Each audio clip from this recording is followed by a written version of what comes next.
Bienvenue dans votre émission avec le Maroc depuis Washington. Je suis Adam Early et je suis toujours très heureux de vous retrouver.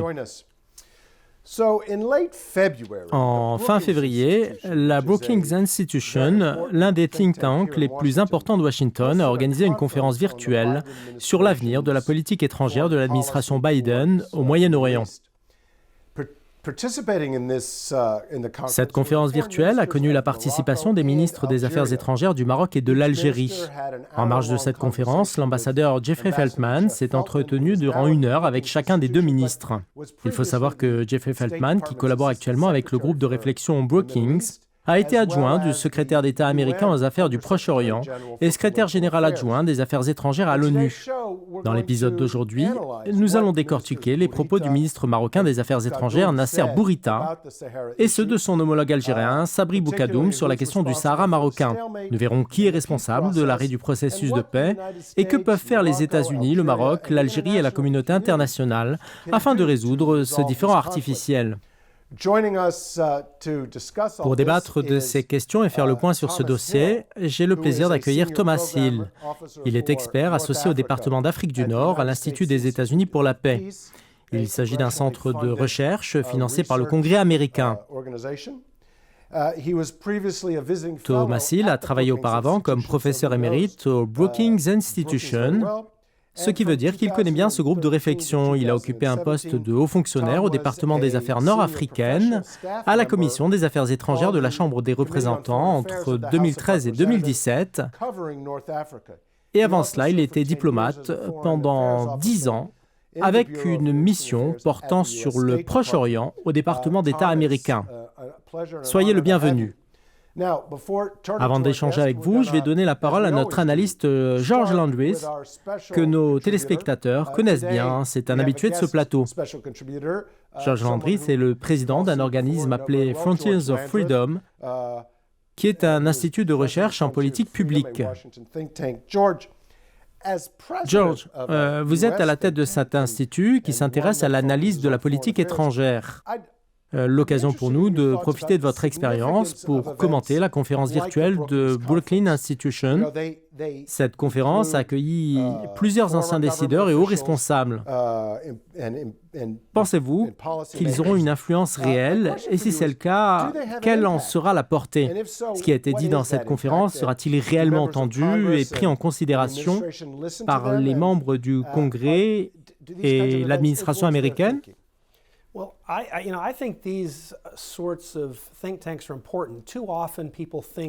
Je pense que ce genre d'institution est très important. Généralement, les gens pensent qu'il s'agit d'institutions académiques qui discutent de questions qui n'ont rien à voir avec la réalité. Mais la vérité, si vous jetez un regard sur cet événement en particulier et d'autres événements similaires, vous constaterez que cette conférence se base sur un champ fertile d'expérience et de vision et sur des discussions sérieuses en relation avec ce qui existe et ce qui est peut-être accompli. Je pense que l'information est une source de pouvoir. En fait, si vous êtes un membre du Congrès ou de l'administration, vous allez chercher des informations fiables et précises en invitant des personnes et des intervenants d'exception. Je ne dis pas qu'ils devraient être d'accord sur tout ce qui se dit, mais le seul fait de parler, d'échanger et de discuter est une valeur ajoutée. Je crois fermement que le dialogue est le moyen d'obtenir de meilleurs résultats. Si vous croyez connaître toutes les réponses, vous raterez beaucoup de choses. Vous devez vraiment écouter et échanger avec les autres. Merci, je pense que ça pose le contexte et que c'est une bonne introduction pour notre discussion d'aujourd'hui. Thomas, vous avez organisé cette conférence et vous avez parlé avec de nombreux responsables. De plus, c'était l'occasion d'échanger avec les ministres des Affaires étrangères du Maroc et d'Algérie. Bien évidemment, nous avons constaté que le périmètre de négociation entre les deux États était très réduit. Que pensez-vous de leurs propos? Y a-t-il un point qui a retenu plus particulièrement votre attention? Ont-ils annoncé quelque chose de nouveau?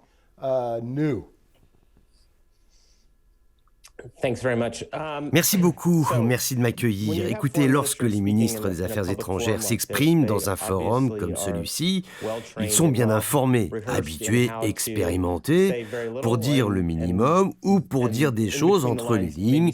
De ce fait, nous devons retourner dans tous les sens ce qu'ils ont dit, ce qu'ils n'ont pas dit, à quoi ils ont essayé de faire allusion de manière implicite.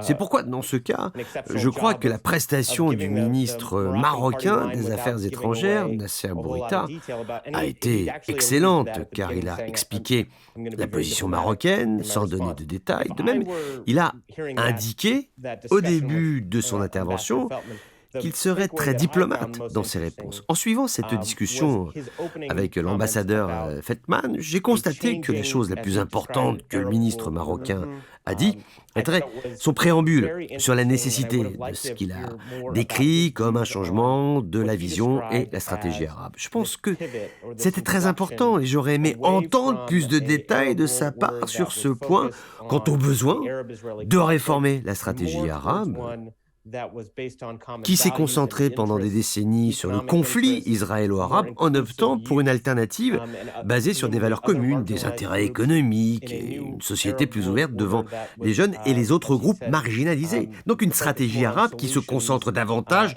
sur les solutions et non sur les conflits. Je pense que c'était assez remarquable et j'avais envie de voir comment il envisage un tel changement. Oui, c'est un excellent point car c'est ce que nous avons noté dans les propos de Nasser Bourita. C'est sa déclaration, je le cite, « Ne soyons pas esclaves des procédures. On doit opter et travailler pour des approches créatives en vue d'un changement et d'une solution. » Fin de citation. Ici, le ministre marocain a décrit la reconnaissance américaine de la souveraineté pleine et entière du Maroc sur son Sahara comme l'une de ces approches créatives qui offre une réelle opportunité pour une solution juste et durable. Nous avons également noté que l'ambassadeur Feltman a posé la même question aux deux ministres sur les causes de l'échec d'un règlement de la question, malgré l'envoi de 3 émissaires de l'ONU et la tenue d'une quinzaine de rounds de pourparlers qui comprenaient le Maroc, le Polisario, l'Algérie et la Mauritanie. De son côté, le ministre Boukadoum a reproché au Maroc d'avoir exclu la question du référendum de ces négociations. Écoutons ce que M. Boukadoum a dit. We will be very happy to support and to help these direct negotiations.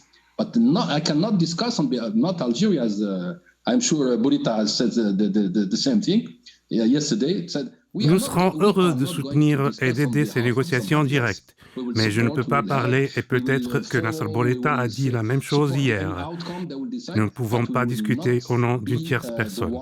Nous aiderons, nous soutiendrons et suivrons les résultats.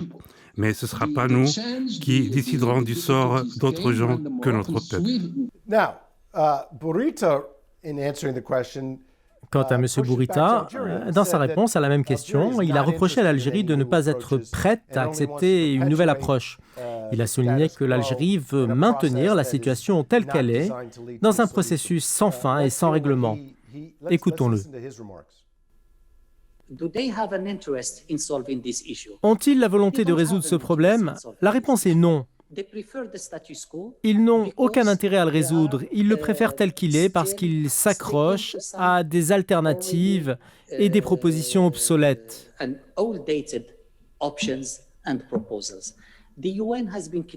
L'Organisation des Nations Unies était claire et les États-Unis ont tout le temps soutenu la proposition de l'autonomie comme étant une solution sérieuse, crédible et réaliste pour résoudre ce problème. Le Maroc reste attaché au processus politique engagé sous les auspices de l'ONU, mais à cause des voix qui appellent à l'instabilité et des voix adeptes de l'impasse, nous sommes arrivés là où nous en sommes. Aujourd'hui, nous devons changer d'approche et dire aux intransigeants que vous n'êtes pas les seuls à en payer le prix, mais que vous nous forcez tous à payer un prix élevé.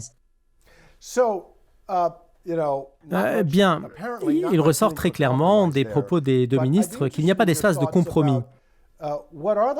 Que pensez-vous, Thomas, des possibilités d'un changement au niveau des attitudes et de l'adoption d'approches ou de mécanismes différents qui pourraient contribuer à combler le fossé entre les deux ministres?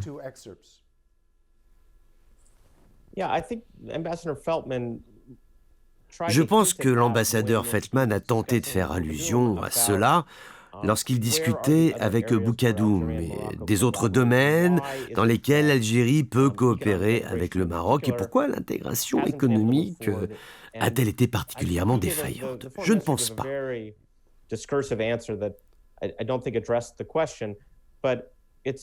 Que le ministre algérien des Affaires étrangères, bien que sa réponse fût longue, a répondu à cette question, mais il est apparu clairement que croire qu'un règlement portant sur la question du Sahara pouvait radicalement changer la situation sur le terrain ne fait plus qu'un souhait.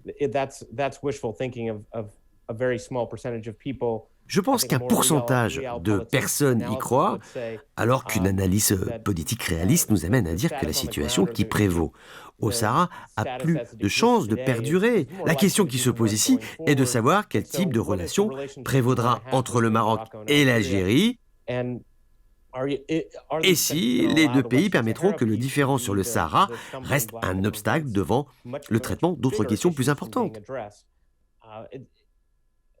Personnellement, je n'étais pas convaincu par ce que le ministre algérien a dit sur la possibilité de mettre de côté la question du Sahara en vue de parvenir à un rapprochement et une réconciliation avec le Maroc. Et bien qu'il ait dit que cela était peut-être possible, j'ai eu une impression différente à cause des réponses du ministre marocain des Affaires étrangères, M. Bourita. Permettez-moi de vous interrompre, vous poursuivrez votre idée après une courte pause. Restez avec nous.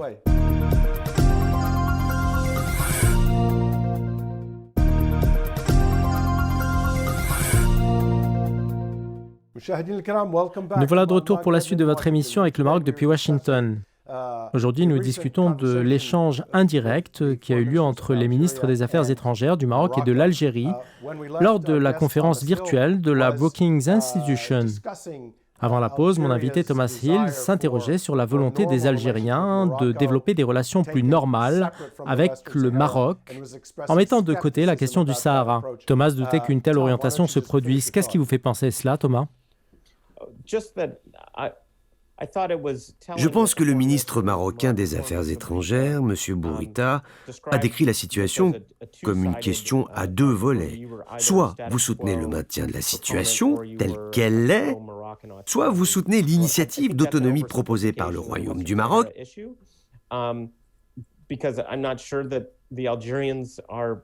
Je ne suis pas sûr que les Algériens soient très satisfaits de la situation actuelle, mais il ressort clairement des propos du ministre algérien Boukadoum que l'Algérie n'a pas encore développé de stratégie pour dépasser la question du Sahara afin d'établir de bonnes relations avec le Maroc, ni comment l'Algérie atteindra cet objectif.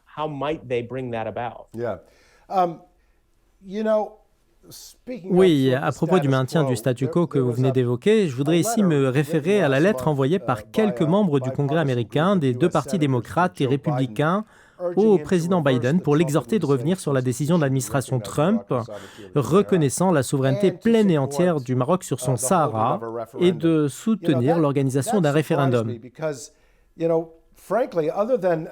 D'ailleurs, c'est ce qui m'a surpris car il n'y a personne, hormis le Polisario et l'Algérie, qui considère que ce référendum constitue une option réaliste. Est-ce que je me trompe ?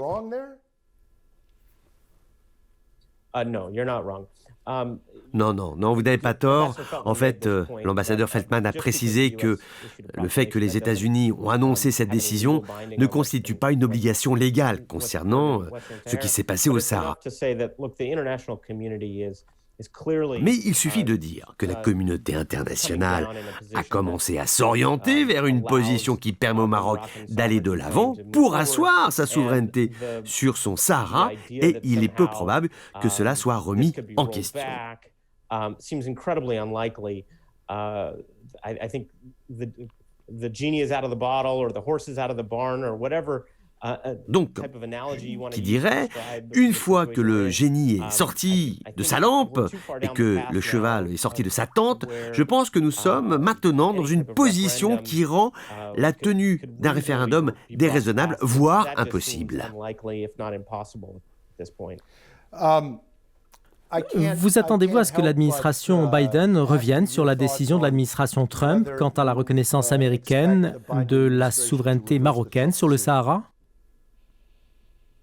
Je ne sais pas comment on peut attendre de l'administration Biden qu'elle revienne sur la reconnaissance américaine annoncée par le président Trump, car les relations bilatérales entre les États-Unis et le Maroc sont extrêmement importantes et en constante croissance. Alors que les relations des États-Unis avec d'autres pays du monde arabe se sont détériorées, les relations avec le Maroc sont à la hausse. En fait, nous entendons de façon répétitive de nos collègues militaires à Washington comment le Maroc est devenu un allié principal des États-Unis dans de nombreuses et différentes activités en Afrique. En plus, je ne peux pas imaginer que l'administration Biden, alors qu'elle est préoccupée par de nombreux problèmes tels que le dossier iranien, envisagera de revenir sur l'annonce du président Trump, chose qui peut entraîner des relations dommageables avec le Maroc, qui est un allié crucial, et ceci sans aucune utilité. De ce fait, revenir sur la reconnaissance américaine semble être une question complètement déconnectée de la réalité et portera des résultats inverses.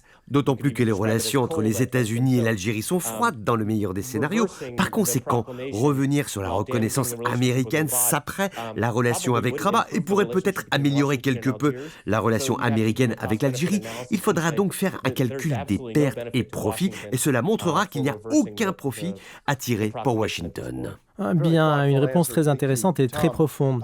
Parlons maintenant de l'initiative marocaine d'autonomie. Le ministre marocain des Affaires étrangères, Nasser Bourita, a présenté des arguments très forts en faveur de cette initiative. Écoutons-le.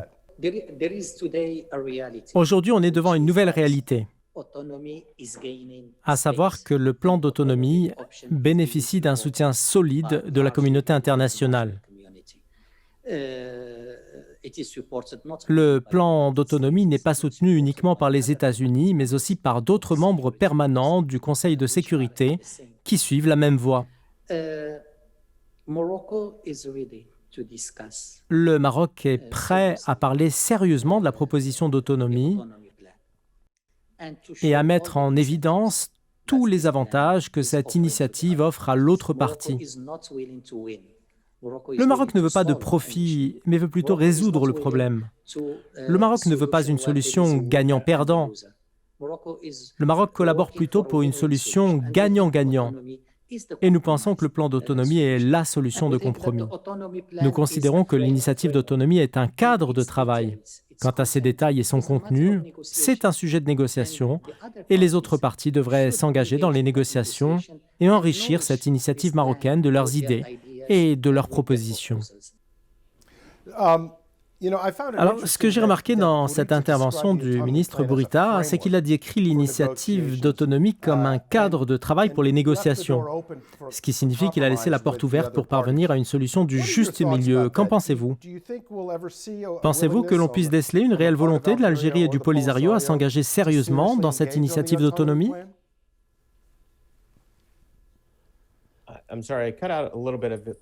Permettez-moi de traiter votre question différemment. D'après ce qu'a dit le ministre des Affaires étrangères Bourita, la position marocaine quant à l'initiative d'autonomie est bien définie.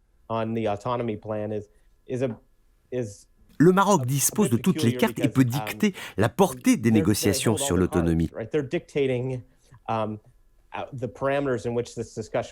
Par conséquent, le Maroc se réserve cet avantage grâce auquel il peut déterminer quand les négociations commenceront, ce qui peut être mis sur la table des négociations, et ce qui ne peut pas l'être. Si l'autre partie n'est pas satisfaite de la proposition marocaine, alors cela sera également acceptable.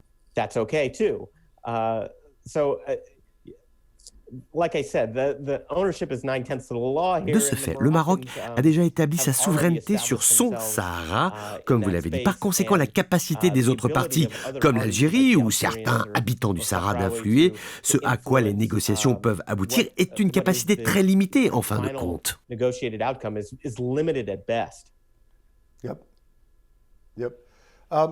Georges, que pensez-vous du plan d'autonomie? Quelles sont les conditions qui pourraient pousser l'Algérie et le Polisario à négocier? Cela fait partie du problème lorsque les positions des parties sont explicitement définies. Et franchement, comme l'a dit Thomas, Il y a un parti qui est en avance d'un pas, et généralement des solutions intermédiaires sont nécessaires lorsque les choses se compliquent. Donc je suis tout à fait d'accord avec son analyse. Bien, Thomas, comme je l'ai dit au début de cette émission, vous avez participé à plusieurs conférences et discussions avec un certain nombre de décideurs sur la politique de l'administration Biden à l'égard de l'Afrique du Nord. Qu'avez-vous entendu au cours de ces discussions? Quelle direction pensez-vous que prendra la nouvelle administration? Quelles sont les priorités dans la région? Et vous attendez-vous à un changement réel quant à ces tendances, notamment en ce qui concerne l'Algérie, le Maroc et l'Afrique du Nord? Écoutez, je pense qu'il est regrettable que l'administration Biden se trouve confrontée à de nouveaux problèmes, car je vois qu'il existe de nombreuses opportunités pour les États-Unis de renforcer leurs relations avec l'Afrique du Nord et d'améliorer les intérêts de sécurité nationale des États-Unis dans la région. Mais il semble qu'il y a de nombreuses autres priorités. Je ne suis pas sûr donc que l'administration Biden sera en mesure de donner à l'Afrique du Nord l'attention qu'elle mérite ou qu'elle souhaite. Mais l'administration américaine accordera une certaine attention particulière à la région. Certainement que la Libye recevra une grande part de cette attention, mais l'influence américaine sera en marge du conflit en Libye dans le sens d'éradiquer la force de nuisance des intervenants étrangers et les éléments d'obstruction au règlement qui jouent un rôle dans ce conflit afin de permettre au peuple libyen de trouver lui-même les solutions à ses problèmes. En ce qui concerne le Maroc et l'Algérie, je ne peux pas m'attendre à un changement majeur dans les relations américaines avec l'Algérie, d'autant plus que celle-ci traverse une phase de confusion et de perturbation interne à tel point que les Algériens ne peuvent pas tracer leur feuille de route ni même déterminer leur place au sein de la communauté internationale ou reconsidérer les relations de l'Algérie avec les États-Unis. Cela demande beaucoup de cohésion et d'homogénéité au sein du gouvernement algérien, ce qui manque actuellement en Algérie.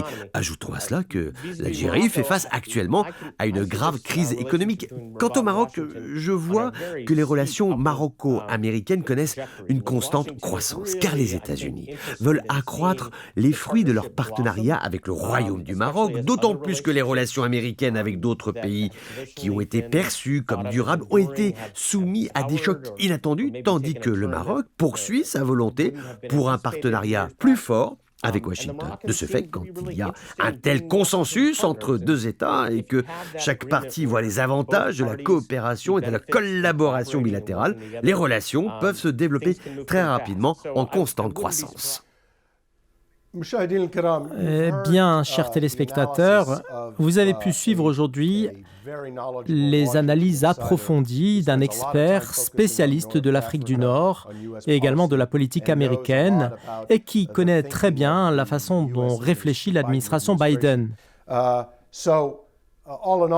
Pour conclure, je vois une perspective positive pointée à l'horizon et nous serons, Inch'Allah, pendant le règne de l'administration Biden, témoins de bien meilleures relations qu'auparavant.